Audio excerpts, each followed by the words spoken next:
My name is Sherry Guess, and this is the Heavily Meddled Podcast. On this podcast, I interview patients, medical professionals, and industry insiders, having important discussions regarding the all too commonly experienced but lesser identified symptoms of hypersensitivity to metals contained in implanted medical and dental hardware. These metals often cause a variety of dysfunctional immune responses, chronic pain, and other syndromes that fly under the radar of most patients and physicians. During these interviews, the patients and I discuss ideas for managing symptoms, share personal lifestyle modifications, and talk about how to advocate with and educate providers pre- and post-surgery, along with options found for implant removal and the how-to of adverse event reporting. This podcast does not give medical advice. From time to time, I may interview medical professionals that render personal opinions you can use to follow up with your individual provider. Let's roll. Hello, metalheads, and welcome to the jungle. Thank you for coming back to this episode of the Heavily Meddled Podcast. Today we have our special guest, Val Johnson, joining us from South Carolina. I'm so excited to hear her metal allergy journey. It's basically been a lifelong journey with several different things. She had a metal implant in her mouth. She had breast cancer with chemotherapy. She had some clamps that later had to be removed, and we're going to hear all about that. And her story is pretty unique and different. So thank you, Val, for joining us. I'm really excited to share your story. Thank you. Thank you for making this story bigger than just us. My pleasure. It's going to take a village, right? Yes, ma'am. So why don't you start off? Tell us a little bit about who you are, who you were before you got sick, what your interests are, your family life, a little bit about where you live. Just tell us who you are. I am a girl who was born and raised in the Pacific Northwest, Seattle. I then went to a Bible college. I was pursuing being a pastor. I've always had a passion for message and people's hearts. And I grew up religious, went to a Bible college, met my husband, had all three of my kids in Canada, spent the first 18 years of my adult life in Canada. You're Alberta, like where were you? All the above. Yeah. I All the went to above. school in BC. Okay. My children were all born in northern Alberta, like Okay. North Alberta. Okay. And then we lived in Ontario Oh, also. wow. You have been everywhere. My best friend's in Vernon, so been up there. It's Oh, gorgeous. Vernon. Yeah. Oh, gorgeous. Yeah, our family's right in Summerland. That's where we go all the time That's so too. I awesome. think we enter in there. It's all connected, right? Before I rudely interrupted you, you were saying Alberta kids. Yeah, I have three kids. They're now 18, 16, and 14. We're in Ontario, and in 2020, just when everybody's lives blew up, I also got breast cancer that year. Oh, wow. Which pretty much is a bit of a life shifter. And that was a experience for multiple reasons, but why it connects very directly into the story is that I wasn't really given a choice of a bilateral mastectomy. I wanted both, and they were like, no, you can only get one. They would not allow me to get both, even though they take women who don't even have cancer, both of them off for This is prevention. Canada They healthcare, wouldn't. right? Yes, ma'am. Of course. Yep. Of course. And I was refused that option. And so I had to get just one off. So I'm a 34-year-old mom of three who has now gone through chemo and got the shit kicked out of me chemically. If you're allergic to And metals, chemo has metal. girl, I yeah. didn't even know that was going to be part of our story, but okay. Uh-huh. I'm going to stop you for a minute. Okay. Before we get into the story, keep telling me more about like your hobbies and stuff like that, about who you are before we just get into triggering. Here's how we got here. Yeah. So my passion and hobbies has always been like deep thoughts and hearts and people's stories and tell me your story and seeing the connectedness of it. And it was very religious for a long time because that was my upbringing. And as I grew into an adult and experienced all of life, I realized that it's really a whole human thing. Like all of us are all these beautiful creations. And that has taken me through lots of different scenarios where I see the same truth. I was in the world of multi-level marketing with doTERRA, not church, but the self-development, the self-reflection. I've always been in sales too, because it just is natural for someone who just loves to talk and connect. Yeah. And I was realizing that no matter what I was doing, selling cars, selling oils, selling Jesus, right? It was the same thing. It's just storytelling and connecting deeper truths. I don't know much of your story, but I'm curious if it's the same for storytellers to be like, how do you land in a job when you do it wherever you are? I'm in the Starbucks drive-through and I Yeah. love people's stories. It just, who I am is Yeah. who I am. So what I do has just been like whatever's fun. And I love changing what I do. Let's go back to your breast cancer and start talking about like that. So we started, you were diagnosed with breast cancer. I don't know how you got through chemo with metal and chemo. When did you become aware that you were allergic to metal? At the deepest level, I've always known. My body has always told me my entire life. Earrings told me, everything told me. Metal on my Okay. body told me. Being told you're wrong your whole life, you start convincing yourself that's not right. And like before I had the clamps, I had a titanium tooth put in 2008, 18-ish. When I came back the next week, I was like, something's very wrong. I can feel pain all the way up through here, straight through my eye. And he's, no, you don't. I'm like, yes, I do. It's pain all the way up. He's like, that doesn't happen. I was just told. No, I Yep. didn't. And was this before or after the chemo? This was before. So he's gaslighting you and telling you, no, you don't have this. I never researched if there was metal in chemo. My plan was to avoid it. That's why I did surgery first.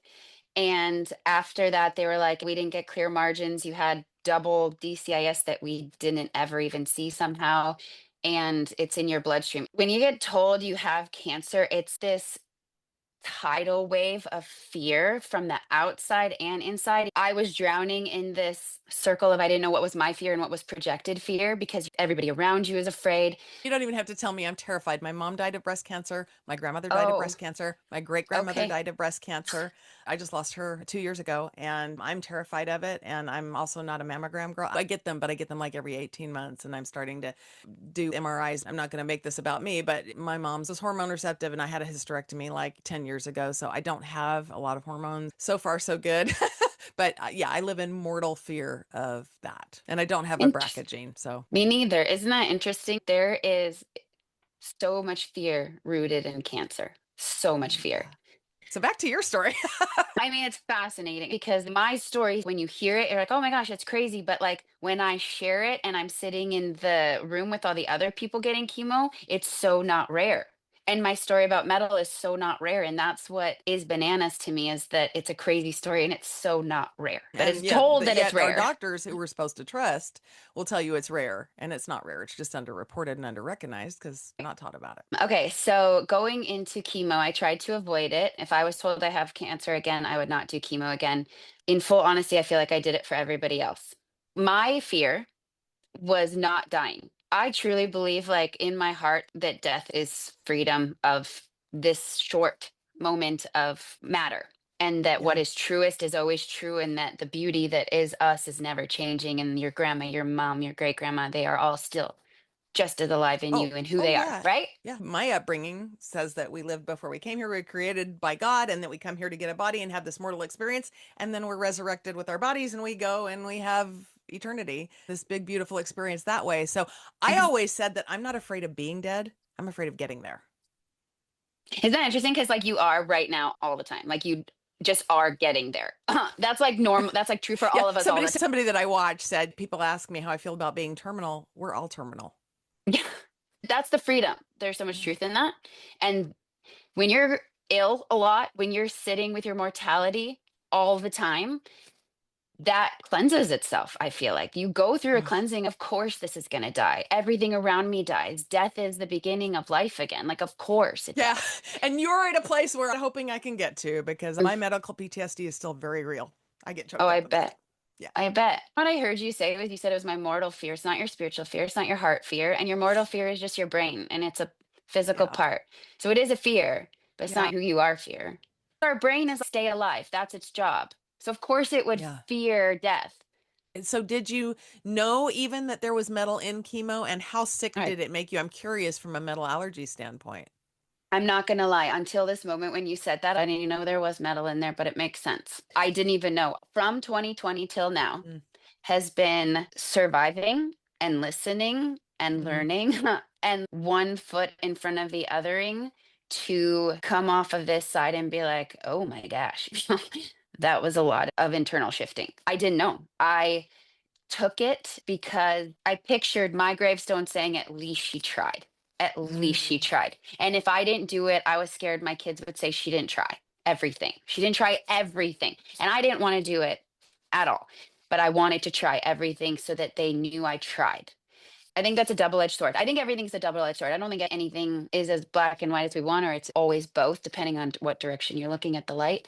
Yeah. But the double-edged sword of that is the intensity in which I approached healing, not understanding what was happening and not listening to my body while my body was being destroyed by metal. And I pushed and pushed. I know that's part of the reason why I'm so detrimentally needing to heal now Well, so is many people like us live in chronic fight or flight all the time. And we're overachievers. And yes, we are temporary in this mortal sphere, but I think we want to live and we want to embrace life and we want to just all that go in of with all course the we do. chutzpah. And that's my thing is, yeah, I'll eventually make peace with passing, but I want to live. I have kids, I have grandkids. I love my life here and I'm not Yeah. in any hurry for it to end. Yeah, of You know? course you do. When you say fight or flight, that's like exactly what it feels like. And when you're in your body, you cannot flee it. You can't flee. Yeah. The only option of fleeing is disassociation, which doesn't work for me. I'm too Mhm. associated. I have never been a disassociator very well. I'm so like You're in it. sensitive. I think that's a root of why we have our purpose because we at the core everything is so sensitive and felt that Mhm. because we feel suffering so Yeah. bad because we are so able to feel the now too. That's the Yeah. double-edged sword of sensitivity of Yeah. aliveness. And Yeah. I think that's why we go in and we shut down is because we don't want to feel suffering. I love Brené Brown. And one thing, Oh you my love gosh. her? So my therapist is a big Brene Brown person. Mm, This is like a full circle moment right here. Sorry, listeners. Again, we have real moments on this podcast. I'm so glad we connected. I feel like I've known you forever already.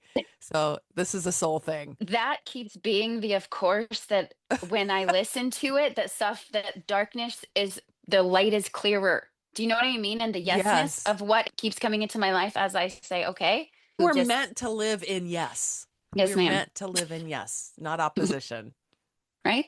Yeah. Brené Brown, she was talking about we can't only half feel. We are feelers or we numb our feeling. And the more we quiet suffering and pain, the more we quiet everything. Because we Right. think we're just quieting suffering and pain, but we're just quieting our connection to self because suffering Mm. and pain is connection to self. And the underworld journey that I think mythology does a fascinating job describing, and a lot of times it's the females doing it, is this Mhm. deep underworld work of the new term is shadow work. But it's always been the same work of allowing all of it to portal and feel all of it because all things work for the good of those, right? Yeah. Have you followed the work of Dr. Kim DeRomo?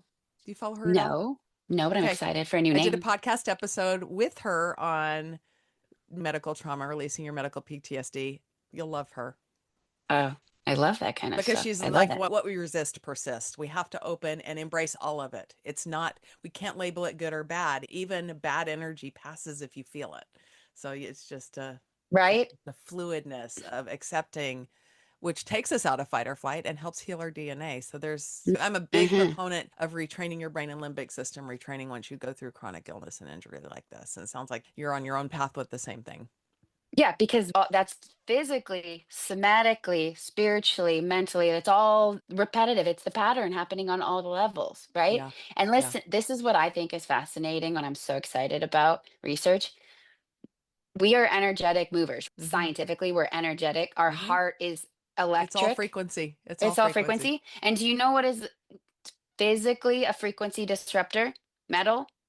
Do you know how metal is used in frequency? Imagine if we have metal in our body as frequent energetic beings, and now we have energetic disruptors and dysregulators Yeah. literally inside of us. Oh, I Come don't know if on. you saw this episode. Did you see the episodes with Dr. Schroeder about galvanism?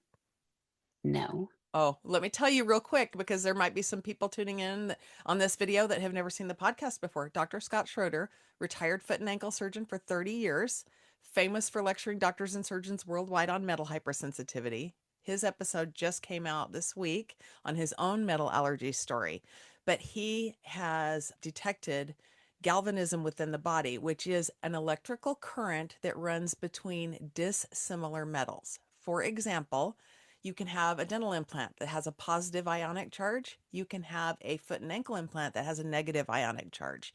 He did an in vivo study in the OR where he measured, took a voltmeter, measured, stuck the voltmeter, the one probe on the metal in the mouth, stuck it on the foot and ankle hardware and got a reading, and then removed that hardware, stuck that probe to the bone and took another reading. There was a drop in 200 millivolts in the body once the hardware was removed. So yes, we not only have the metal implants, which is an injury to our immune system, but we have a frequency, we have electricity that is running between all of the metal in our body as a disruptor. And I can't even have an EMG because I've got so much electrical current running through my body that to add more is like electrocuting me, right? So you are not wrong. And like, you're going to go down the rabbit hole with this now. And it's a thing.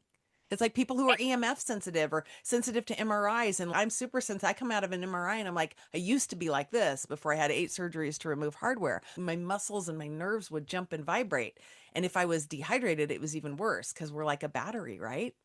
It's like salt and water. It feels crazy that the science is so simple. And of course, like when you break it down to just the, yeah, you know what I mean? But isn't it so basic? And then you put in the fact that our heart, that all runs on electricity, might get messed up and its rhythm. My heart rate, my entire life, 106 over 60, 106 over 60, it raised to maybe 120 over 65 when I was having my children. It did not move. Yeah. Then you get metal implants and you're standing up doing the dishes and it goes to 150. It's permanently went up. Every time I would go to the doctor, it would be like 130 over 75, 130 over 80. I'm like, that's way off. And they're like, nope, look at the chart, ma'am. Look at the chart. You're within the chart. I'm like, I'm not a chart. I'm Val. Title of with this the heart podcast, rate. I'm not a chart. Nice to meet you. Here I am. Amazingly. Yeah. Anyway, I could get so distracted. But it went up, and then my lower one would keep going up worse and worse. And then when I would stand up, when there would be an episode, it would shoot into the 180s. It would get way, way too high. And then I would tell my doctor, hey, my blood pressure's too high to begin with. It's never that high. And it's shooting bananas But look at high. my heart rate. But look at my heart rate. And then you get the, oh, you're stressed, you're anxious. No, I'm not stressed. Yeah. I'm not anxious. I'm doing the dishes and I'm standing here with a heart rate of 150. I'm laying down in bed and my heart rate is 120. What's wrong with this picture? And I was fine 2 months ago. That's what they say. You're stressed. And mine is still an issue. I am on medication daily for my sinus rhythm, which would shoot up if I wasn't on that medication. Now it's better. I'm down to a quarter of what I was taking, but I can't go without it even still. Yeah, my problem has been the opposite. My heart rate has been dropping. This is a fun side story. I was in the Mayo Clinic for fainting. I had 2 fainting episodes in the last few days. That's a whole nother story. I had fainted, and the entire time I was in there, hooked up to their machines, I was in sinus bradycardia. My heart rate was sitting at 40. And every nurse that came in was like, is that your normal heart rate? I was always told my blood pressure. I was never told my heart rate. I had no idea. I didn't have connection to what heart rate meant. I only thought blood pressure because that's all I was ever like paid attention to. So everyone kept asking me, this was like 3 months ago when I was at my sickest, very soon before the surgery, or 2 months ago. And every nurse would be like, is your heart rate normally that low? I'd be like, I don't know, but I'm here because I feel like shit and I feel like I'm dying. And over, they would say, it is really low. It's way too low. But it can be common in high endurance athletes. That's what they kept saying to me. And I would tell them again, I'm here because I'm super sick. I'm here because I've been fainting. I'm here because I think I'm dying. Are you a high endurance athlete? I can barely walk in my outdoor and come back without feeling like I'm going to die. Ever a high endurance athlete? No, I've been an athlete in my life. Like I played sports. I haven't been able to run since 2020. It's like they just look at you. I have lost 40 pounds because my body was shutting down. I am skin and bones. My muscles have been atrophying to actual goneness. And 2 seconds of looking at me / actually listening to the words I say, they knew I'm not a high endurance athlete. Like they just said that's normal for high endurance athletes and checked me as, I know that can be normal somewhere, so you must be that. That's what they did to me. And I was like, what is happening? You became a chart again. So I know I'm skipping around because that one just got me on the heart. No, you're fine, and that's important. And I have a follow-up question that I'm going to come back and ask. So Let's wrap up the breast cancer portion for a minute so we can move on to the clamp portion. How sick did the chemo make you? How much chemo did you have? How long were you on it? Just as a Yeah. side note. So I was on it for 12 weeks. They wanted to do the super extreme one to me. They didn't know if I had mets in my lungs. They were going to have to wait. What stage were you at with your cancer? Was it in your lymph nodes? I don't even know that yet. It was 1B, so it Early. had gone out of DCIS and it had gotten into the lymphovascular system, but my Okay. nodes that they took out that were clear. Did they put a breast marker in? Eventually, those were 6 of the clamps that got taken out. So they did a biopsy. Yeah, that was crazy. So I had a huge cyst and I was Mhm. 34 and I was like, you know what? Let's just get it checked out. And it was a cyst and the cancer was behind it. Thank God for the cyst. Crazy things, eh? So they find it. It's 1B. Yep. They do a biopsy at some point. They put metal in. Did you know that they were putting metal in at that point? No, and they took it all out at the mastectomy for that metal. Try to unpack this in order because I think it's really important. So when they put that metal in, did they tell you they put that metal in? The words always were, we're gonna leave a marker. But you didn't know it was metal. We're going to leave a marker. They're just like a marker. Okay. How long were they in? The first one was short because I had surgery within a month. Okay. About So a month. probably not enough time to react. Did you have a reaction that you know of to that marker? No, not to that one. Okay. And So, then it got taken out. okay. And the next thing, you said that there were several there. Did they get put in at a different time? Yeah. Different reason? How did Yeah. that happen? Okay, that was way after the reconstruction. I don't know how to compare to anyone else's chemo, the sickness, but I slept all the time. I couldn't exist. You're trying to exist. And it was very like in waves. And then I would be like, oh, I think I'm getting better. And then you do another one. And then, oh, I'm feeling better. Another one. And I'm feeling better. And like your ability to feel better got less. And one fun part is that you go into chemo menopause. I'm 34, right? 34 years old. And I go into chemo menopause. Part of it was the most insane headaches I've ever had because I didn't know the extreme change in hormones, this extreme headaches. And it Mhm. took my chemo pharmacist who has the same hormone headaches to say, I don't think this is what they're saying, because they were trying to give me all kinds of drugs and I hate drugs and I would use it one time and it would just make you feel separated from your body. That's all drugs did for Mhm. me. It didn't ever Yeah. actually do anything. And she's, I really think it's your hormones. And then as soon as my body went into full menopause, the headache stopped. So I was like, okay, it definitely is hormonal related. So 12 weeks. And then when I stopped, I was like, I'm done. They're like, you need radiation. I'm like, F that. They just want to put everything on you. But in my own heart and what I was like, what is the risk versus the reward? And it was always like, everything was like, just in case, just in case, just in case.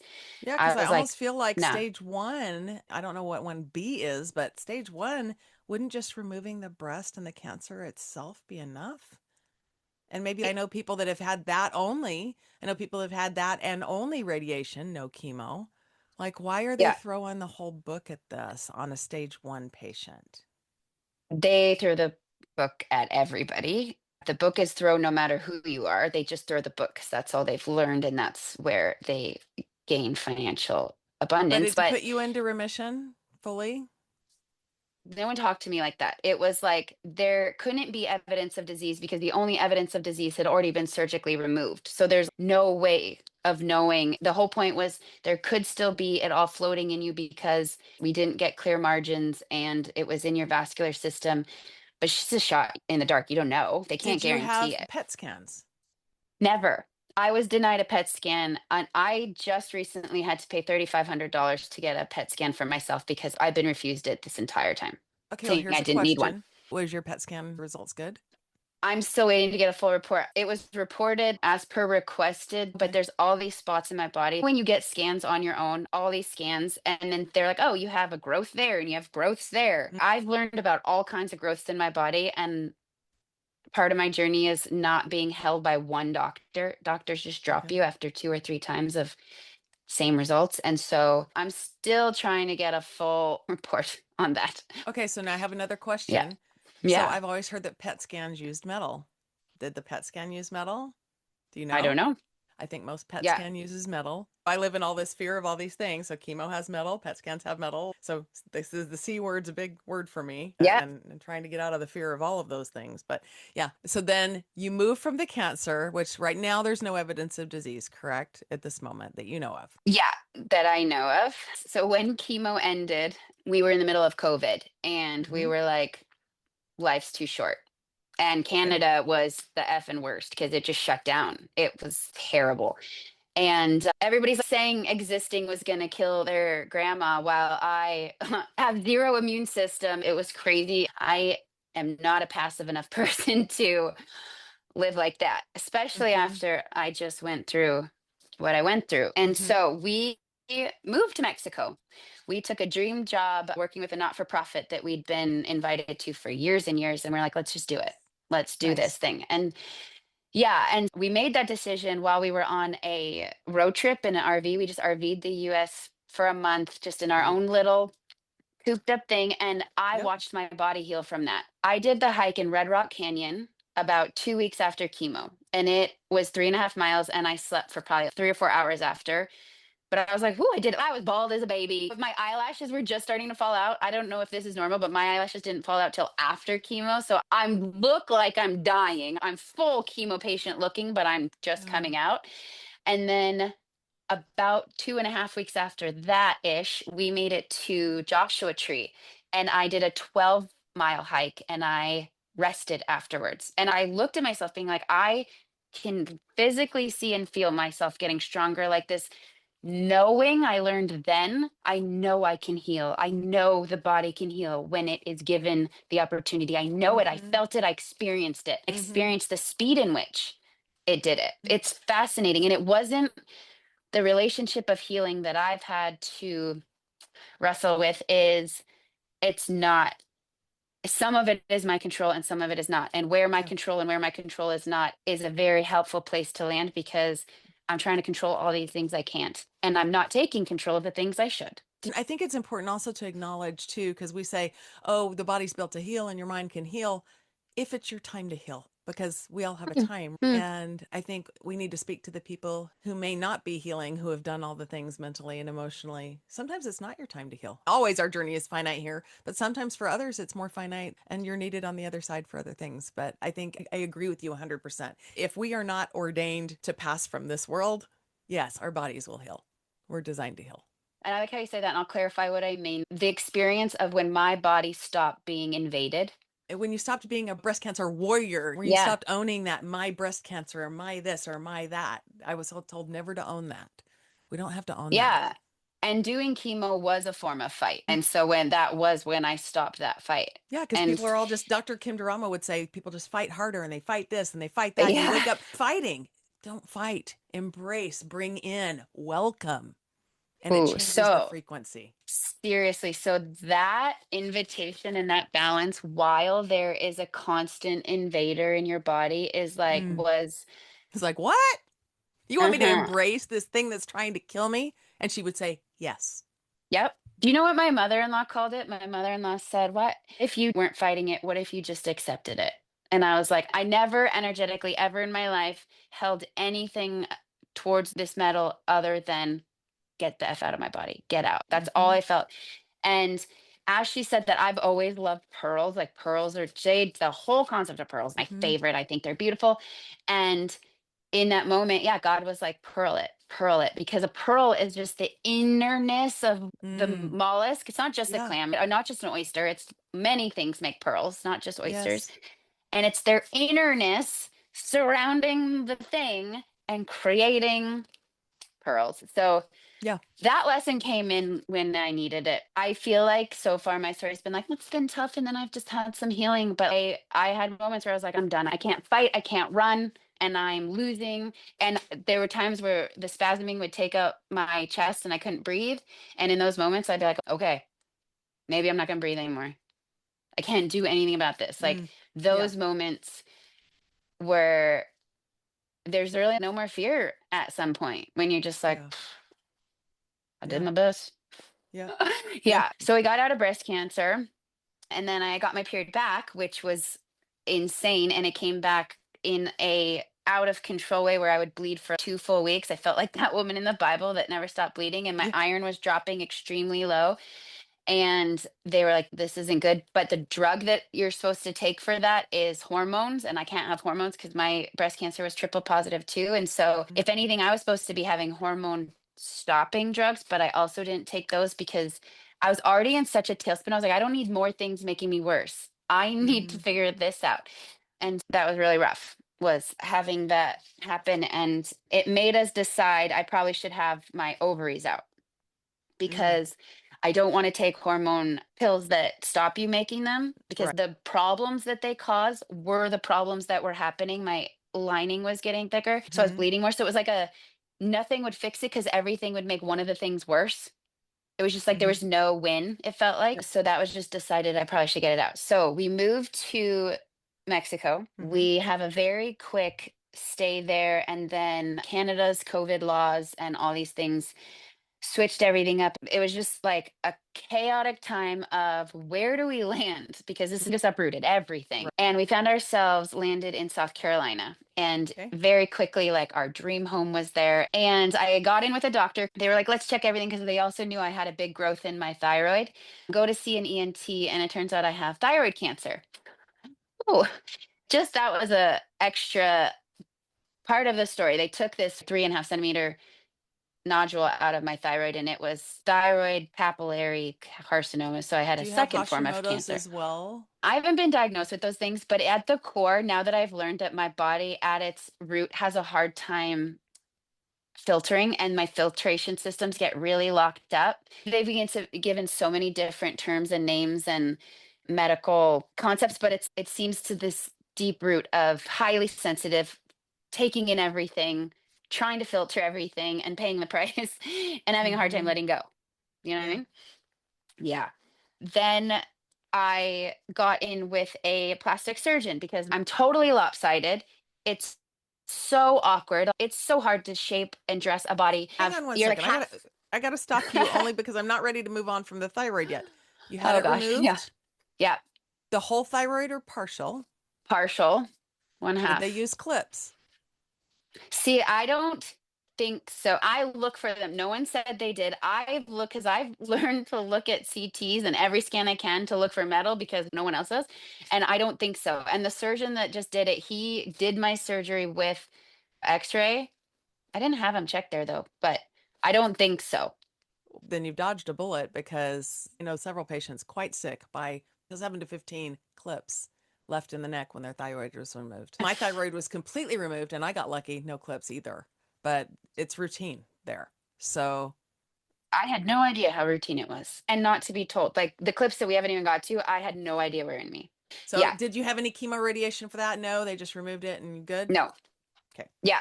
Just an extra, like, this is also going on. Yeah, and I'm For who surprised knows that they what. haven't found Hashimoto's at this point, maybe yet, No or one's if looking you, for it. because No one's metal looking for it. allergies and Hashimoto's seem to me to go hand in hand. Yeah.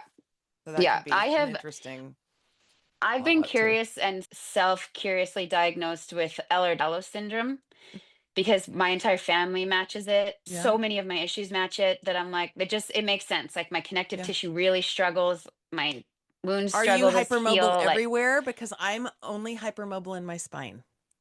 no, I have like where it's overcompensated. So I'm insanely tight in the back because I'm over mobile in other areas. Interesting. And yeah. Now, you're not big enough, and this isn't a size thing, but have you ever looked into lipedema, which is also comorbid with Ehlers-Danlos and can show up at any size?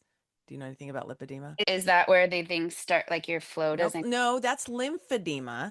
Yeah. Lipedema affects 11% of women. It's a fat storage disorder. So on any frame, so tiny frames to large frames, it looks like an abundance of cellulite, and it isn't. It's actually hard fibrotic fat that's stored under the skin.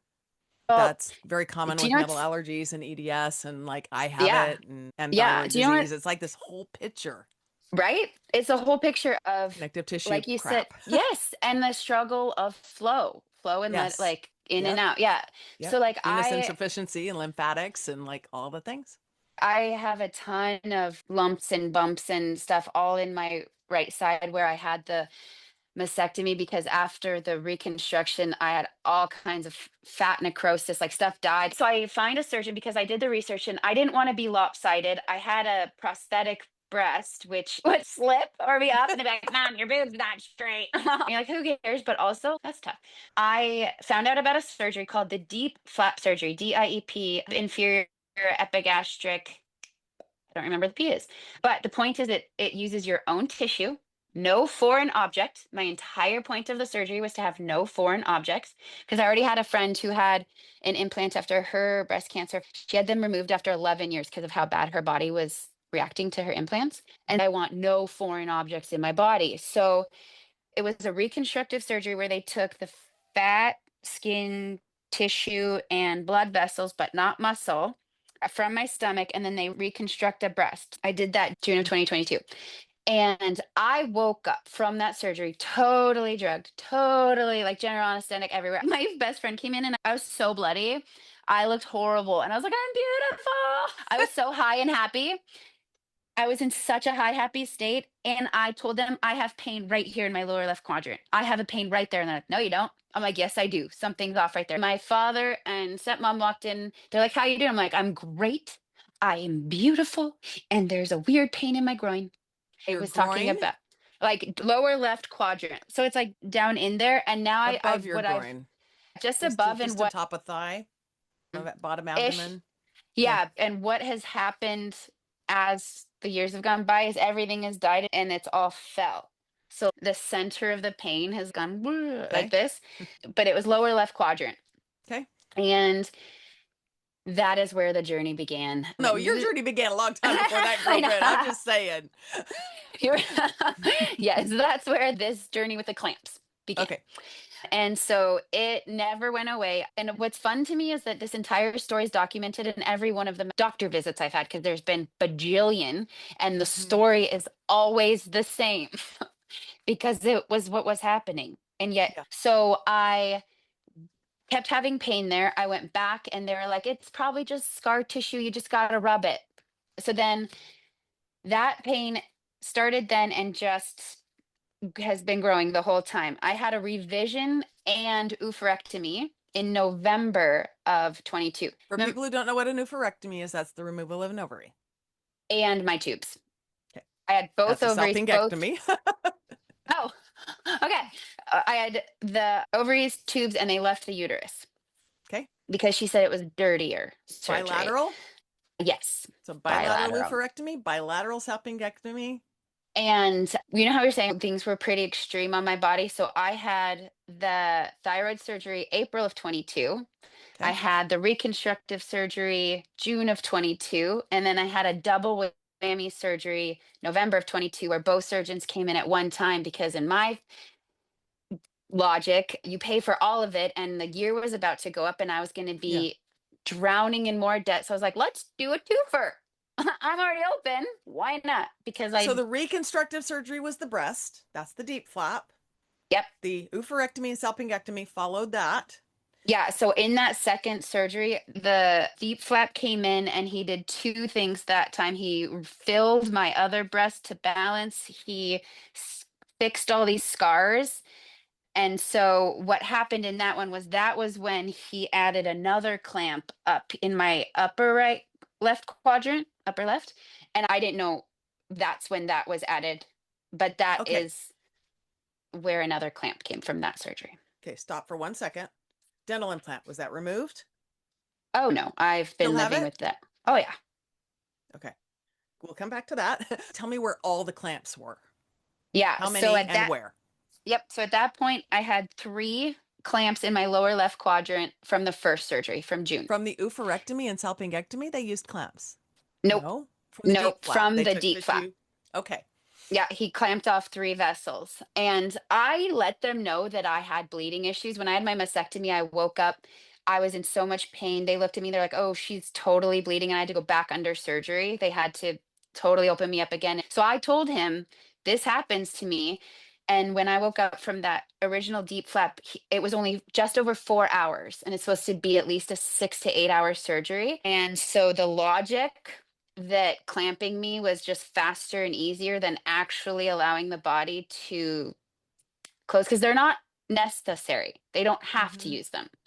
And he did a very fast surgery. So that's just part of the story. Okay. So 3 were left the original deep flap. 3 were left down in my lower left quadrant. Okay. Then when I had the second surgery, the oophorectomy left no metal. I Okay. checked with both doctors, and the doctor who left it told me he left it. I'm not conjecturing. He literally Yes. told me that he did it. So that's how I found out about the fourth one. And I was like, oh, that makes sense why I have pain there. And the fourth one's up here at the breast. Would you like just below my rib in my upper left quadrant? Okay. And he left that in the second surgery. So that was November of 22. That's 4. 4. So 23 was a year of trying to get back on my feet. I had my surgeries, my cancer was done. I'm going to try to live my life. When I look back mentally, I started to spin. A lot of stress and a lot of flare up. I started journaling. I wasn't paying attention to my body. I was trying to just be like, I'm done with my body. I just want to live my life. But when I looked back at my journals, I started talking about a tightness in my chest and I couldn't breathe. Like I was noticing these things. So 23 was a very chaotic year. I had pain all the time in my lower left quadrant. That never went away, but I believed it was scar tissue. So I rubbed and beat the crap out of that area, trying to loosen. And that's what I was told to do. If you're going to told to do it 5 times, we'll do it 10, just to make sure. And then in August, I just had a huge growth. A huge growth was forming in my thing. And I went and got a scan and they make you scared. I handled it the first time. Oh boy. And then I was like, okay, like I've always felt like I can stay on top of, but it was like a stress break when I thought it came back because I just was so tired of fighting my body and being sick and having stuff to deal with that I freaked out. I just got more stress than I ever had. And I went to the doctor, obviously, and they did the mammogram, they did an ultrasound. They were like, it's just fat necrosis, it's not cancer. And they left the markers. And I started getting pain and aching up in here. I'm like, oh, it must be bad because now I'm aching all the time. And they're like, oh, we should check again. And so how many markers? 6 total. 6 in the breast here. So 3, 1, 6. 6. Yeah. So every time I complained I had pain here and I was aching and there were more balls, hard things forming, they would do another mammogram and leave another biopsy clip. And I get another biopsy. They just kept adding on top of it. And I was like, it's getting worse. This is what's happening. I'm sorry. Yeah. I'm sorry. Yeah. Has anybody ever said I'm sorry? Everybody who doesn't need to. Not funny. In August, I was so mad and I was so scared. What I didn't notice is everything was getting more amplified. Everything, my fear, my anger, my heart rate, the inflammation, the chaos, like just and it just kept building and everything built on it and any stress made it worse. And so what I thought I should do with that is kickbox. So I started kickboxing. Because the doctor told me I need to strengthen my bones because I just had my ovaries removed and now I'm going to get osteoporosis. And I'm like, I feel like kicking the shit out of something. So I'm going to go kickboxing. So I went so hard. And by January, I had a pain so bad in my upper left quadrant that it was starting to shut me down, debilitate me. Every time I would eat, it would set off and I would start cramping. So I went to the doctor at that point because I couldn't eat. It was so hard to do anything. And I was like, do you know what it feels like? Because I'm just telling you, like, from my body, just as me. It feels like I don't have muscle here. I don't have support. It feels like everything is stopping and falling at the same time. She touched me a little bit on the bed and was like, nope, see, that's your stomach. It was my organs, constipated and hard, and she was pushing on them. Nope, see, you're good. Here's your stomach. And I'm like, okay, this is just what it feels like. And she's like, it's probably your gallbladder. I'm like, I'm not a doctor, but the gallbladder's on the right side. And my problem's on the left side. Didn't you just say left side? I did. I did. And she was like, but it follows that checkbox. It can radiate. Yeah. And I was like, it's not matching that. So of course I had to do the HIDA scan and they did bajillion scans. And all the scans they were doing were coming out fine because they were following with whatever or without they contrast. Want. Almost always with contrast. The amount of scans I've had with contrast. MRI contrast? I don't know. Does the HIDA specifically what I that? don't know that particular scan, but what I can tell you is every MRI done with contrast is done with usually gadolinium, which is a metal. It's retained Yeah. in every single person it's injected into. It is not eliminated by the kidneys. Informed consent is rarely given. It's supposed to be given every time. Rarely given. Where does it go? It stays forever? Everywhere. Causes Awesome. fibrosis in the kidneys, in the heart, in the Huh. lungs. Yeah, you're welcome. That's what I have Welcome. spots forming in my lungs. Welcome to the unfortunate club. That just makes sense of all the scans because I have all of those things showing. I need to connect you with Debbie Lambert from Living with Gadolinium LLC, who incidentally just had her entire Facebook page taken down because it reached over 275,000 people the week before it was taken down. And now Facebook has given her a cooling off period because she's screaming. Yeah. It's injected hundreds of thousands of times annually. Toxic, rare earth metal without consent. And isn't it interesting that the more you follow the symptoms of that poisoning, you're given more of the poison? They kept giving me more of it as they were searching for the answer to why I was feeling Do you know poisoned. how many scans you've had with it? Can you guess even? 15. So many. I've had Bless it. so many. Bless it. Ugh. Across you. I need it because they did echoes when I was doing chemo because it's so bad on your heart. They were giving me echoes all the time with contrast every time. I don't know, but there's other contrast. Like CTs use iodine, and there are iodine-based contrast. MRI Sure. uses gadolinium, as far as I know. How much do I have time to research every little thing that's causing Yeah. my issues? But yeah, okay. So Yeah. so now we have that too. And now a word from our sponsor. Attention metalheads, are you struggling with skin rashes, joint and systemic pain, or fatigue that just won't go away? Type 4 metal allergy is often overlooked as a culprit in many of today's chronic illnesses. Get to the root of the problem with ELISA testing. ELISA is a scientifically proven and clinically validated test that measures immune reactivity to metal allergens like nickel, cobalt, and titanium. With fast and reliable results, you can get the answers you need to find relief and live a healthier life. Don't let metal allergies control your life any longer. Visit melisa.org to learn more and schedule your test. Trust us, you'll be glad you did. ELISA, a valuable diagnostic tool in medicine. Yeah, so I am telling my doctor if this is what it feels like. I kept repeating the same problem and their answers kept not working.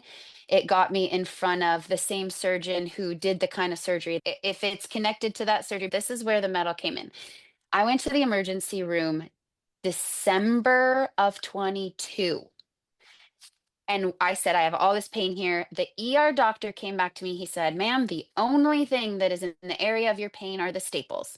And I was like, what are you talking about? I had no idea what he meant by staples. He's like, shows me on my CT scan, 3 staples right there in your lower left quadrant. That's the only thing in that area. I'm like, huh. So I Google staples, I Google metal, and I reach straight out to my doctor and I'm like, hey, did you leave staples in me? And instantly his response is, that's so normal, so defensive. And I was just like, I need to know where they came from. Just asking a question. And he was like, I do it all the time. It does not cause a problem, blah, blah, blah, blah, blah. And I'm like, huh, because I'm having a problem. And he was like, nope, that No, doesn't you're happen. not. Yep. And I was like, but I am. So the other thing that was happening during this time, I'm on like state insurance because we just moved from Canada and I have like marketplace insurance. And one of the last times I'd gone to that doctor's office, they were like, oh, your insurance doesn't work anymore. I had to get a scan and they were like, oh, your insurance doesn't work. And I'm like, what? So I like on the phone with insurance was like, you have to promise me that you know that this doctor is covered. And they're like, yes, they guaranteed me. They're like, yes. I go in for that appointment to talk about the fact that something's wrong. And they're like, we don't take that. I'm like, I know you do. I had this conversation that you do. And they're like, no, we don't. And I was like, at that point, they are not even trying to listen. And then I asked them, can you please just send me what it is? I like, tell me what metal it is. I went through my medical report. Apparently what we have on my chart is not everything, but anything I could find, there was not one mention at all of any metal being left. So I Right, said, can because you it's just standard show of me? care. Yeah. And so I said, can you at least tell me what they are? She's, they're probably either stainless steel or titanium. I'm like, do you not know which one? Just tell me what's the item number. She's Yeah. like, I don't have that. I Yeah. don't know that. And me, my dad, my best friend, we all were like, this is probably metal. I already know. But that, And other you're than still the ER living with this doctor, pain. Did this pain change at all? no, I've always had this. I've always had this. But did it get Oh, worse oh yeah. with Oh the yeah. addition of the other metal? Oh yeah. So much worse. Dr. Schroeder would say it's a galvanic reaction and an allergy. And the I interesting was thing about metal allergies, and not many people describe it, is the cramping. The cramping, shooting pains are very common with a metal allergy. I have been tested so many times for MS or ALS because of the spasming. My biggest issue was spasming and Mhm. atrophy of my muscles. I've gone to this massage therapist and he got me right in there, and it sets me off in almost like a seizure or a slow motion stroke. Anything I It's would, having mini seizures. this is exactly what it feels like, right? And Yeah. he told me I've seen nerves set off a hand or set Oh, off a foot. He'd witness small things, but he'd never witnessed the entire body systemically get set off. And I was mm, telling him that is what happens all the time. oh, And so to the point where finally, when I went to see the surgeon who does the same kind of surgery, he sent me to his surgeon friend who does stomach gastric surgery, and he pulls up my CT from March of 24 when I was already saying this. He's, look at how smart I am. You don't have a left rectus abdominis muscle in your lower half. I'm like, I know. I was like, did you read my medical journals where I've been saying that for 6 months now? So he confirmed with the CT that my muscle had died exactly between this metal and this metal. The two hot spots where I said I had pain, the muscle in between that was gone and atrophy and spasming on both sides. It was spasming up and it was spasming down, and all my muscles around it were spasming. And I'm like, this is exactly what I've been saying. That is my point. And mm, that doctor was like, let's put a mesh to cover it up. And I said, I'm telling you the metal's causing this. They were still telling me I was crazy, that it was not metal causing it. They just thought maybe a nerve was cut and that died. I'm like, but that's not explaining that I keep getting worse. My arms are going numb. My leg is going numb. Everything is getting worse. My heart is going off. You're saying putting a piece of mesh in my stomach is going to fix all of that? And his answer was, yeah, I find that if one thing fixes all things. And I was like, that's not even logic, man. You don't yeah. even make And I mean, sense. just like my podcast episode 3 guest, Dana, I don't know if you heard that episode, but he was a full rigid quadriplegic, 11, 12 hours of every day from the metal. Full They quadriplegic. He that's would where I was freeze and afraid. unfreeze. You should hear that episode. They it's it and did he get looked at for ALS or MS, Oh, things like oh, they told him he had to go to a nursing home. He went to the Mayo. He went to the Cleveland. He went that? everywhere. And here's the craziest thing. So go listen to that. Anybody, you go listen. Everybody else go listen to episode 3, because literally Dr. Schroeder found it just on a fluke. They took out his ankle hardware, and all of a sudden overnight he went from being paralyzed all this huge number of hours a day to 4. Then they tested for dental metals, took out that dental metal. And he's never had one episode of 1 minute of one day since, ever. Went back and told the clinics, and they said, oh, whatever you had went into remission. Yeah. So that guy, when he was like, I'm going to put mesh in, I was like, that makes no sense. I know this, I'm systemically getting worse. And so I went back to the surgeon who has also done them. And I'm like, I think it's the metal. Will you take out the metal? I told him the surgeon who did it already admitted that he put them there. He was like, I can do an exploratory surgery. And I said, do you want to check where they are first? Because I can tell you where they are, but you also can do a CT because I can find them on CT, because it's like a big old metal thing in the middle of nothing. It's really not hard. And he's, I don't need that. So that was November of 24. I had exploratory surgery. That was one of the worst times of my life. So I woke up from that and I was in so much pain. I woke up Mm. screaming pain. And they kept giving me drugs while I was waking up or under. I don't think you can count someone as really conscious as they're waking up in extreme pain from surgery, like that they're making any choices on their own. At one point, the nurse was like, honey, if we give you any more drugs, you're going to OD. My heart rate dropped again down to 41. I almost bottomed out. Mm. But I was in so much pain still. So without telling me, they just gave me ketamine. I never had ketamine in my life, but all of a sudden I was flying. I was high as a kite. Like, ketamine apparently makes you cuckoo for Cocoa Pops in the Oh, clouds. my ketamine story. I tried ketamine for pain one time in the ER because somebody said it was all that for pain. In the middle of my journey, before we even knew about the metal, they were trying to find something to get me out of pain. They gave it to me in the ER, but they gave it to me without a benzo, which I guess is really important. And I had a out of body experience. Like, my body was on the ceiling. I thought I was dying. It was a bad trip. I Oh my was gosh. terrified.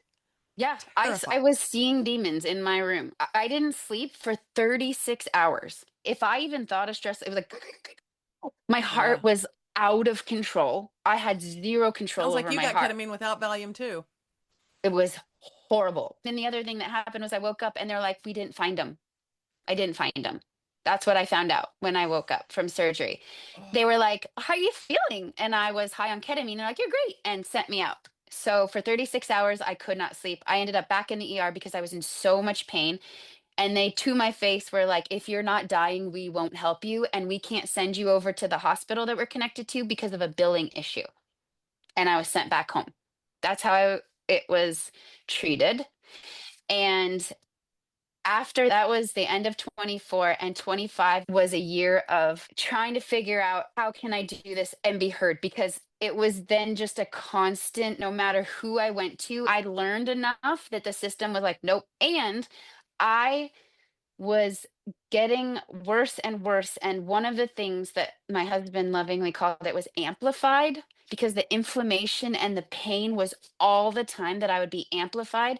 And my ability to handle how the medical system was treating me was like, I didn't have a filter and I didn't have patience. And it didn't help, but there was no help to be given. So I had so many arguments, so many yelling matches. I like love humans. I love people.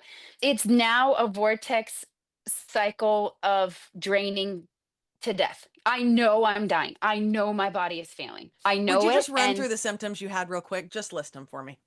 yeah, so atrophy, spasming, dysregulation of everything, dysregulation of my heart rate, dysregulation of my body temperature, numbing, Sleep? losing the ability to swallow well. I actually slept better Wow. Okay. in a way. One, because I was so exhausted, I'm always in so much pain. And two, because I use marijuana, cannabis. Okay. All right. And in Canada, where it was always legal, I started using it in chemo. I would Allergic to feel it because better. it's super high nickel. Okay. Like, naturally as a plant it is.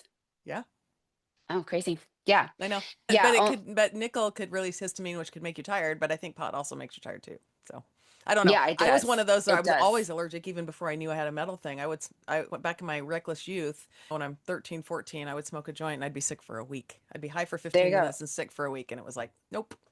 Isn't that how the body, like, the body just tells you things? It's so good at telling us. Yeah. Sleep was good. Did you have any eyesight issues? Yeah, I have cataracts in my eye now. Like, I knew Okay. my eye was getting worse, and I went and saw a doctor who's like a eye neurologist guy, and I have Yeah. cataract in my eye now. Extreme weight loss. That one of the huge issues has been constipation, because my bowels can't move. They're not moving. I don't, like, half of the muscles that are supposed to help So keep it moving are dead. gastroparesis is really common with EDI. So Mm-hmm. much gastroparesis, and then all Mm-hmm. the stuff that causes, and backed up things, and weight loss. Thank And goodness you don't need to take a GLP.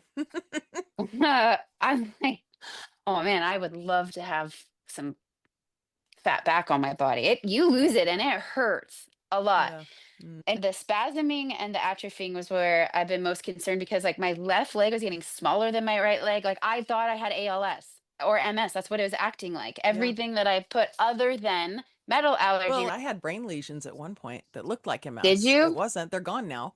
But yeah, brain lesions Because you had inflammation in all your system and it was and getting metal scarred. iron. Of Yeah, course it would. everything. Yeah. That's what it does. I could barely move emotionally, mentally. It would just flare, and it got really dark. And being in pain all the time with zero break ever, is, you want to enjoy, you want to be present, Do you know what I mean? And your present now is so hard and beautiful at the same time. It's both, but you're like wanting to do this while it's like Did you ever draining. have Like, those thoughts? so actually, this is what is a powerful part of the story was after the Mayo Clinic, I thought the Mayo Clinic's your best hope. If Mayo Clinic can't help you, no one can. Mayo Clinic is going to Yep. do it. I finally got to the Mayo Clinic, like I said, early this year, and was in bradycardia the entire time. That Early was this year, totally 2026. Okay. yes. And finally, a nurse practitioner came. We never saw a doctor one time. They were like, "You're going to have all these people and doctors." Never saw one doctor. I saw a nurse practitioner who went and talked to the doctor and came back in and said, "Our surgeons won't touch you. You need to go back to the doctor who did it." I told her my entire story. I've told you. She knew everything. And I looked at her and I said, Everything at the Mayo Clinic, that is what you have to offer me. That is the care that you have come up with here at Mayo Clinic." And she said, "Yes." And I said, "Okay." She walked out. I took my IV out. I said, "Mom, let's go." I walked out of that place. They called me freaking out. They're like, "You have to come back." I'm like, "Why? You just told me you're not going to help me." "We have to take your IV out." I'm like, "Ma'am, it's plastic and it's in your trash. It's the only thing in your trash because I'm the only one that's been in there." And I also grabbed my ECG report that the woman just randomly printed out. No one ever printed anything in my entire life, but my ECG report that said I was in sinus bradycardia still. She printed it out and left it there, and I took that with me. I was in Florida. I live in South Carolina. We were in Florida for a hockey tournament because that's where Mayo Clinic is, and that's where our hockey tournament was, and it was very convenient. Mayo Clinic called the sheriff's department and the police department of Greenville because they were concerned for my safety, concerned for my health safety. After telling me I was completely fine, there was nothing they would do for me, and I didn't need their help, they called Greenville 6 hours away for my safety. It made no sense. It was bananas. And so the week later, I got Mayo Clinic calling me to say, "Hey, how was your experience?" I'm like, "I'm still not okay. I'm not helped." And I told them what happened, and they're like, "Oh, I don't know what I would do about that." I'm like, "That does not make sense." So after that, I landed at the bottom because that was my best hope. Yep. I thought that was it. And I thought, I'm effed. Somebody took your hope. Yep. And then that night, I think not on purpose, but my mom was like, she just had talked to her husband and his friend was about to die and he got dismissed and died a week later because they don't want their numbers to be bad. And I'm like, oh, now I'm going to die. I already felt like I was dying. I knew my body was going down. And then my story I told myself was, they don't think I'm going to make it. They don't want to touch me. I'm either a liability and they won't touch me. And did you ever think metal allergy or you just thought metal reaction? Did you ever think full on allergy? I think I've always cooled those things as one thing.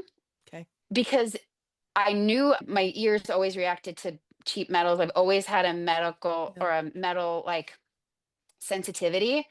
And then as I learned about like EDS and stuff like that, I think all bodies shouldn't have it. And I just think more sensitive bodies will react faster. I think every body is being detrimentally harmed by metal. There's just certain bodies that show it really quick because we process things really quick, and other bodies that are really slow, and eventually they'll be like, "Oh, that's my problem too." And we just are the first feelers of it. It will hurt everybody. Everything goes through us faster and we process it faster and we have reactions to it faster because that's just what we're here to do, is process and be like, "Oh guys, listen, this happens." Yes. I was just like, it's hope. I got nothing. I got nothing left. I don't know what to do because I had actually had a conversation with Dr. Tasinga's office. I had had a conversation. How did you get to Dr.? I need to know, first of all, let me come back. Did you get a blood test or a patch test at all for metal allergy? I was told, I was refused it. I was told I didn't need it. I asked for it so many times. I thought it made sense because I was trying to prove that metal was the problem in my body. Thus, I wanted that. And I was told I didn't need that. Have you ever had one? Either Nope. one? Still not to this day. Okay, great. Nope. So you found Dr. Tasinga. Tell me how you found Dr. Tasinga. Yeah. So the Facebook group, the same Facebook group that you and I found each other on, a woman in Australia, Elle Van, she had just gone to him and I was caught by, it said 3 years of, and then she listed symptoms. And I clicked on to expand that and I was like, OMG, this is my story. It was just me. It was my entire story. And so I called Dr. Tasinga's office because the medical journal that she said she found him in, I had read that. Like I had looked up stuff. What was that? Do you know? It was about like a 28-year-old woman who had, I think they were gallbladder clamps that got removed, and they saw a huge shift in her, and they were Okay. saying that it was the clamps that made her sick. And I had definitely read it because I love researching, and I'd seen that one, but I didn't do what she did. What she did was she looked at the doctors and called them all. She was so desperate. She was like, called it and got a hold of his office and was like, I have clamps. Will you take them out? And they're like, yes. And so at the same time, I messaged her to hear her story, and I called Dr. T's office, and they were like, we can set you up. So I had a conversation with him, and he's like, yep, I'll take them out. I didn't know And he did anything other than gallbladder clips, so that's really interesting. I had told them my story, but you know how some medical officers are like, okay, I don't think half the time they were even paying Yeah. attention or caring that they weren't, because it kept getting mentioned. I kept saying they're not. But it was like, in the end of the day, they're clips that you take out the same way. Yeah. Yeah. And all of them were like, this. Yeah, they care about you as a patient, but they don't care about the story, because at the end of the day, those that Yeah. get it, and it's clips that need to come out. The end. Yes, exactly. Exactly. So I don't even know if he totally realized that he wasn't taking gallbladder clips out. But when I talked to him, I had just said, this is what's happening. These are all the symptoms I have. This is what I think it is. And he's, I don't need you to take a Melissa test. All your symptoms tell me, and I've done surgery for people without the test too. We can do it I didn't know whenever. he did that either. So I would love to get him. Do you have a good enough relationship with his office that you could see if we could get him on the podcast? Oh, yeah. I would Yeah. love to get him on the podcast. I'll tell you a story later, but yeah, I would Okay. love to get him on this podcast. He is so pivotal to our community. There's only two that I know that remove clips. One is the guy who Seriously. removed my gallbladder clips in Austin, Texas, and then him. And if we lose one of them, it's going to be a massive blow to this community. I'm very grateful for him already, and I don't even know him, Yeah. but yeah, I would love to have him on.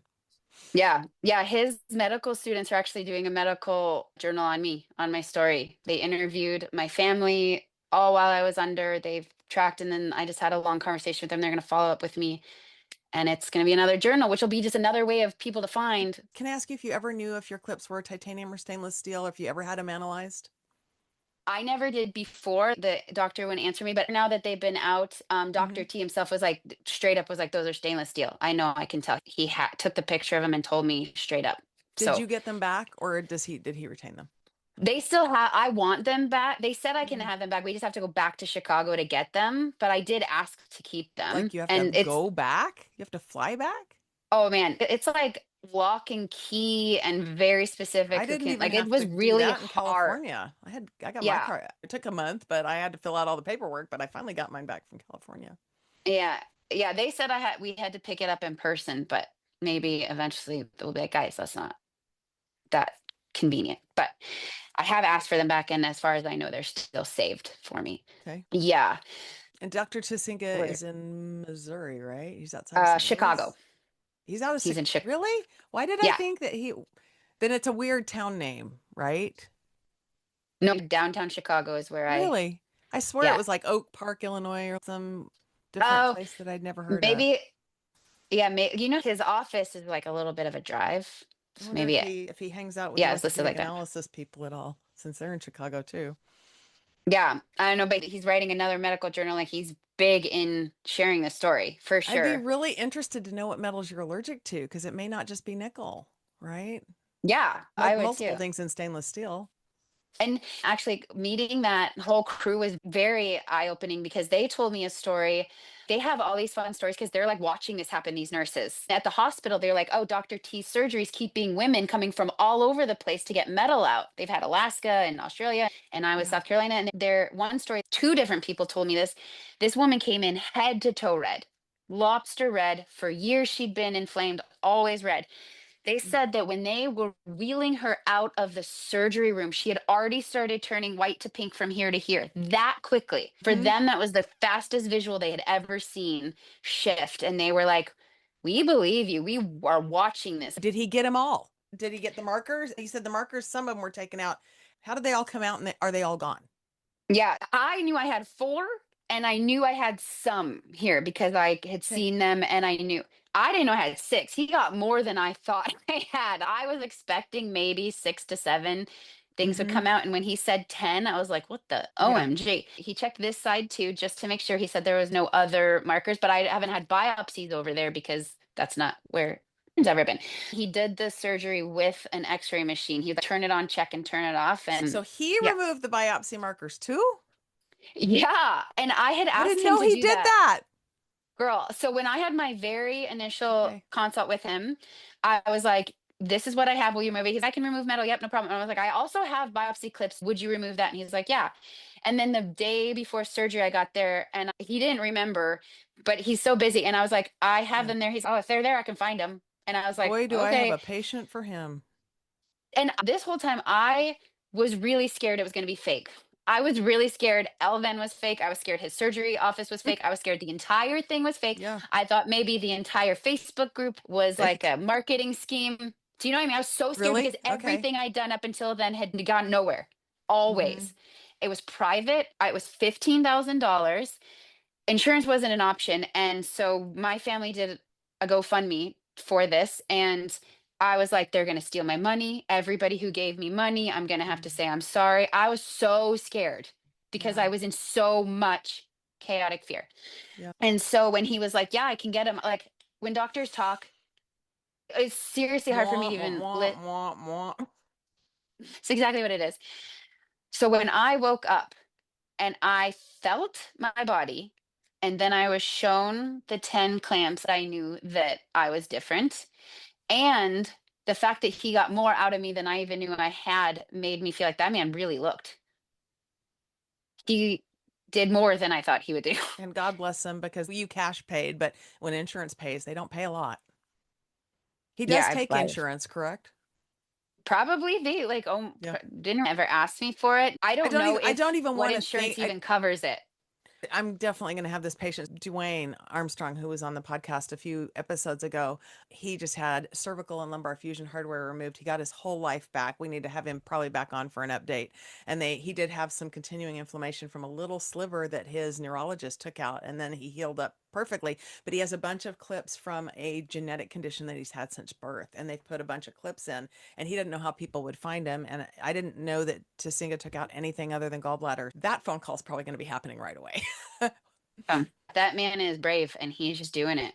God And he's bless. telling the God world bless you, about it. Dr. Tasinga. Yes, Right? God bless you. God bless you. Yeah, Yeah. unbelievable. I hope it's Yeah. my honor to meet him sometime. So tell me what you felt like when you woke up. Tell me what's changed. So the night and day when it was right here at the top was like a Charlie horse all the time. I can't say it caused, but after this happened, I now have a hiatal hernia right there beside it. Okay. So I was always held in some kind of Charlie horse there and always nauseous. And I woke up with Never no recurred. nausea, It's no never tightness. recurred. The only time it has recurred is when I push it and the whole system gets like overwhelmed and sore muscles will tighten. But But you're how now, many months out? Like a month? I'm like 2.5 weeks, almost 3 weeks out. It's Oh very my fresh gosh, though. it's I'm so very fresh. early. It's so So early. early. And it's only momentary. This is the thing is my Yeah. baseline has become so much different. The way I describe it is I'm not on fire anymore. There were two extreme spots of fire that everything radiated from, and that fire has gone out. And now the aftermath of the forest fire is left over. Now the damage that was done is being felt, but in a calm way, and the repairing is starting, but the fire is gone. How much pain did you have Which from the surgery the surgery, to remove uh all the markers and the clips? if I was like a normal person and stayed calm, I would say probably none. The only pain I've had from the surgery is probably because I was so excited to have my body back. And on tramadol, which I never would take because it didn't hit anything, I took it like once the day after and I felt so good. I was like, I think I can live and run. I never felt no pain in so long. So I probably overdid it. I definitely overdid it. And that was my fault. But that was me. There's literally almost no pain Did he there do it because robotically? nope. Nope. Open So surgery. like he cut it. Let me see That's it. one of the main scars. I had one there, one there, one there, and then one here and one here. So they're all my scars are about that thick or long. I would like all Um, the photos of your journey that you're willing to share. I'll put them in the podcast, label them with what yeah. they are. I will Okay. put my copyright on them, but not because I'm taking them, but because I don't want others to take them and use them. They're Okay. fully yours. Yeah. Fully. Yeah, But yeah, I'd like for to share sure. that so people can see where you're at. But it sounds like what can you tell any difference like with your heart rate, with your insomnia? Like what other symptoms have you seen get better? Every symptom, every single symptom has Every gotten symptom. better. That was one of the magic things. Like when I was in the bed recovering and they did my heart rate, we almost cried. It was like literally like 106/60. It was like my old heart rate that we hadn't seen in Hello, old almost friend. 3 years. And my husband was the first one to be like, oh my gosh, he like freaked out. He's like, that's your heart rate.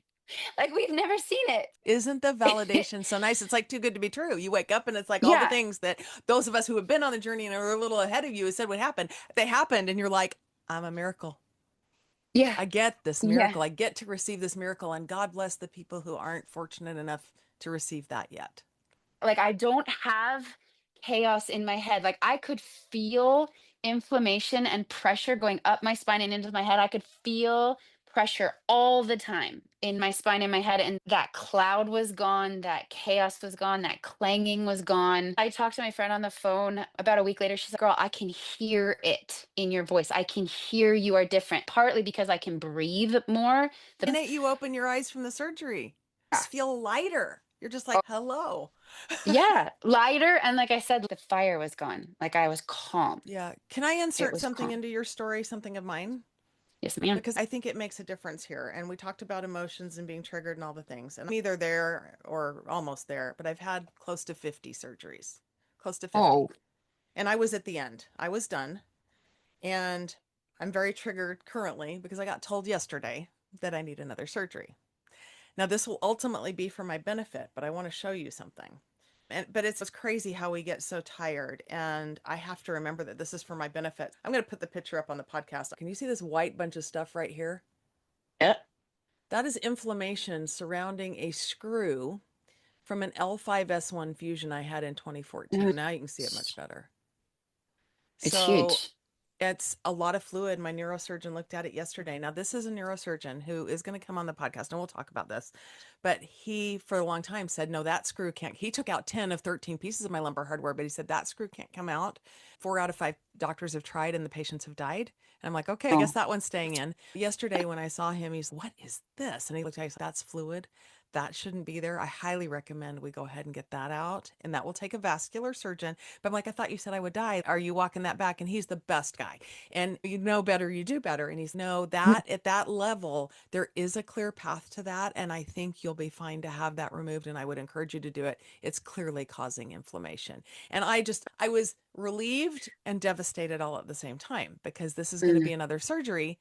But then I still suffer with a lot of inflammation. I have a lot of metal that can't come out. So this is a blessing. This is another piece that can come out and will give yeah. me less brain fog and less insomnia and less heart. It's all a blessing, but it's so hard. It's one more thing on your journey. Like when you had the thyroid cancer after the breast cancer, you're just like, really? You're just like, really? Yeah. And I think two things can be true. I can have this, it can be a blessing, but I can also be just tired. Um, Yeah. But this stuff is real and it makes real pivotal differences at the wake up in the OR. I feel like the surgical clips and staples are a massive humanitarian crisis. Do you agree?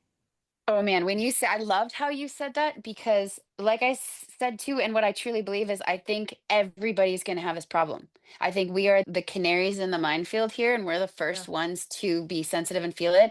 And if it's not a coincidence in the next 10 to 20 years of more and more people's central nervous systems going down and then being like, I don't know, maybe there's an epidemic of autoimmune diseases. It feels like it already is because there already is this epidemic of Yeah. autoimmune diseases that they're like, we don't know where they're coming from. We don't know why the body's Yeah. fighting itself, And it's which we right know here in it's front not. of him. Guys, it's on a banner. It's Right? right here. And And I'm having a battle right now with a surgeon who does a very specific surgery for a very specific disease. And he uses one titanium clip that he insists is pure titanium and it's inert. He did the surgery for 20 years without the clip. For 20 years, and there's people going in with documented ELISA orthopedic analysis results and patch test results showing that they're systemically allergic to nickel. Patch test doesn't really show systemic allergic, but anyway, they're going in and he will not give them the benefit of the doubt and do that surgery he did for 20 years without the clip, He's fighting over one clip because he's going with the dogma that he was taught in medical school. And he's a brilliant surgeon. He's one of few hmm, that do surgery in this field and he won't listen. yeah, he doesn't have to. I was asking this question too because I'm so frustrated. Like the obviousness that metal shouldn't be in our bodies feels so obvious. like on all levels, that when I was looking more into it, it's cheap and it's available. And you know this probably, like how it's not been tested and how it hasn't been pushed, but its function is necessary, but what it's I made of is not necessary. They don't have to be metal. It's just so the I would cheapest well way to do it. I would say I don't think metal is going away in surgery, and I do think it serves a purpose at some time, but I think it should be the addition of last resort, not the it's quick and it's easy and we don't screen anybody. I think there needs to be much more awareness of you put this in the body when you can't do anything else. And I don't want to scare everybody that has to have an implant either, because sometimes those implants save people. And there are people Mhm. that are not systemically allergic. There are people that can hold a certain amount and still have quality of life. So I would say don't be in fear, but be proactive and weigh the risk versus benefit, because the benefit isn't always there. It's a trade-off. Yes, you might get better here, but your body will see it. Your immune system will see it, allergic or not. There will be an assault to the immune system, and you've got to figure out if it's going to be worth it or not. My question of the whole thing though is, does it have to be made of metal? Do we have enough science in this day and age that the function of the thing doesn't have to be metal? Like the implants are necessary, but do they have to be metal implants? Well, and I don't know. I agree that in some cases, yes, it does. Some cases, yes. And sometimes the benefit outweighs the risk. But I think here's the other thing. If it's plastic, if it's carbon fiber, I guarantee you there will be people reacting to that just like people that react to metal. There's Mm, no perfect answer. So I think, right. yes, some of it has to be metal. And yes, some of it has to be carbon fiber. And yes, some of it has to be plastic. And yes, somebody will react to all of it. So I think the awareness has to be, we're insulting the immune system that God put there. We'll never perfect upon it because he's perfect. We're not. It's a trade, always a trade. Even if you're not allergic, Mm. it's always a trade. And then I think the narrative needs to change to, this is just gospel of Sherry, but I think the narrative needs to change with, when you're done, when your bone heals, when this heals, XYZ, you get it out. Don't keep it for longer than you need it. Yeah, which has been totally ignored, and they just assume they can leave it and they leave everything. I did ask my vascular surgeon when I was having a vein procedure. I said, I don't understand why it's so obvious. He said, I'll tell you why. He said, one word, dogma. It's like, this is what they're taught. And if they accept this thing over here that is outside of what they're taught, then they have to live with themselves for the damage that they have caused patients for decades. And that's too much for a type A personality fragile surgeon, for most of them. If you think about that logic in any other profession or any other job, like if your job is health and you, as a doctor, said that you are doing everything to make this person better, the fact that a pride would keep you from actually doing that is so asinine, to do that job Yeah. and Well, not allow actual anything beyond yeah. whatever makes you feel comfortable. Like it's that is what infuriates me, because I experienced it over and Yeah. over. Your job is not to sit here and be right. Your job is to help. Your Yeah. job is to be a human who Yeah. hears and listens and grows. And if you are putting your pride before someone's life, I go back to, and this is not an excuse, but 50% of doctors graduate in the bottom half of their class. That is legit. And I have a son in college right now, and I think about, is he thinking hmm, about his love of the career and love of the people he's going to serve and yada, yada. And he's not in medicine. He was going to be, but he's not. But think about the kids who are just getting all A's from school and their parents are going to pay for medical school and they're in school and it's grades and then it's test. How many of them really stop to think, this is my jam, this is my passion, this is what I love? And how many of it just were like, it's a career, it's a prestigious career, I'm going to have a lot of money. I think so many people walk around not in touch with their soul. yeah, I think and it's a, not held accountable for their actions either. yeah, Because the account of it is where I'm curious. I'm very curious about who holds medical to account. we do. Right? Then we need to. And how do we do that? I agree with you. And they're doing what they're told. And who is accountable for that when that is to the detriment of humans over and over? Yep, At what point is there accountability to an yep, industry that is making more money on us dying than us being better, and yeah. allowing years and years to go by because pride doesn't want to say maybe you're right? That is a system that's beyond broken. I've been gaslit through cancer. I've been gaslit through this over and over. You are not heard. You are put in, this is your checkbox, follow checkbox. Yep. I was touched by one doctor. One doctor actually touched my body. Like It's the disassociation from patient to doctor is getting so bananas, like Yeah. they can barely even look you in the eye. I don't I know think if it's it's going to be really a medicine. Yeah, I think this is going to be, you hit the nail on the head. I think this is going to be a patient driven movement to say, we're not going to take it anymore. The patients have to stand up. And Yeah. one by one, we bring the doctors that are willing to listen and they'll stand with us. And at some point, we hope it will reach the corrupt government machine. Yes, I said that. And it will be given a green light. We I might be slowly I looked moving in up that direction, but I grokked. I say grok as a verb. I grokked. What is a class action lawsuit? What does it look like? What do you got to do? And like, how many people? Do you know how many people it said you should have to be strong? 40, 40 people. Like, how many people are in that Facebook group alone? Like, yeah, but who thousands. would you sue? Thou- Who would you sue when the consents are signed for treatment under the standard of care? Like, from where I was asking Grok, where I was like, who's accountable to that? Who are they accountable to? Who are they accountable to? I just go up the Mhm. whole thing. Yeah. Because it's this all underneath. They're like, nope, nope. They've created this beautiful system of no Politics have accountability. special interests, and there's very few people, if you think about it. When has the CDC and the FDA been run by anybody who can think outside the box? We're Right? getting a few there. We're getting a few in there. Will they stay in there? I don't know. No, I think, like you said, it's the loudness and the storytelling. Like the Mhm. storytelling of insurance companies made $5.3 trillion last year, and less than 1% of that was spent on any kind of patient advocacy or anything related to patients. 95% of it went to shareholders and bonuses. And they are the ones that own the clinics that we're going to, who are also owned and in bed with the pharmaceuticals who are doing it's all one family. It's all one thing. If you want to hear a new dream of mine, I would love to see what profit alone was made off of my experience. How much profit, how much money went into people's pockets for my years of suffering? I want to know the profit on that. Yeah. Me alone. And then add that to the thousands of people who have been, the amount of money that is made off of this issue, the amount of profit that is Yeah. being formed of this issue is a fun one to me.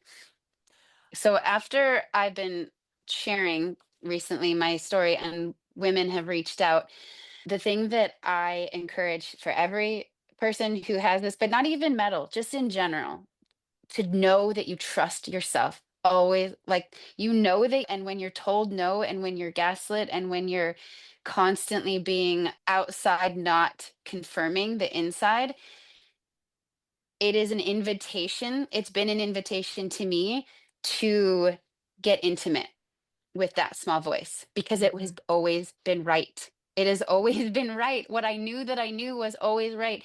And that is our innate, beautiful soul in us. And the amount of times that it is echoed wrong outside of us, if you've started to believe that, my encouragement is to come back to a still quiet place, any quiet place you can find. And when you go back to, I know this, that is God in us. That is our innate wisdom. Trust that forever, because it is right. Yeah. Amen. Amen. Yeah. Hallelujah. I really am grateful that you came on to share your story, and it was really over the top. And I'm just, you're unique and special. And I'm glad I followed that urge to reach out and ask you to come on. When you come on the Heavily Metal podcast, you have to tell me your favorite heavy metal band and your favorite heavy metal song. It's a thing. Oh man. That can be There. 80s rock. That can be classic rock. Oh man. The rock and stuff is new for me, because I was raised really religious, and we weren't allowed to listen to anything but Ah, Christian okay. music. Well, So don't, you know, I will say one album that I keep getting lost in, that's been a therapy for me, has been Dark Side of the Moon. Does that okay. count? Pink Floyd. I don't know. That's really hard rock. That's Oh, not really necessarily that's not heavy. metal, but Pink Floyd's, yeah. There's a song called Dragonfly. Oh, I don't know if this counts either, but Disturbed's version of Sound of Silence. Oh, yes. 100%. That song has carried me, Yeah. 100% does. carried me. Yeah. It's a That great has one. been an anthem in my Yes. life this last years. Yeah. Hopefully we're going to replace the sound of silence with a we're not going to take it anymore. Right? Oh yeah. The soundtracks are changing. Yeah. So anyway, thank you, Valerie, for coming on. I really, like I said, grateful you shared your story. I'm going to go ahead and close, but I want to urge all our listeners, really, it's going to take a village. Valerie and I have substantiated that. This is going to be a patient-driven movement. Please hit that thumbs up. Please share. Please subscribe. It's probably not happening enough, not to chastise you all. We all have a to-do list that's way too big, but we can't get this message out without likes and shares, all the things. And there's so much that we want to do to help our communities. I've got tons of resources on the website at heavilymeddled.com. There is a petition to urge doctors and hospitals and facilities to screen patients for metal hypersensitivity prior to surgery, prior to any implants or procedures. And this information cannot come too soon. So please go sign that petition. The resources are on the resource page, information on testing, information on low nickel diet, information on other podcasts or helpful Facebook groups.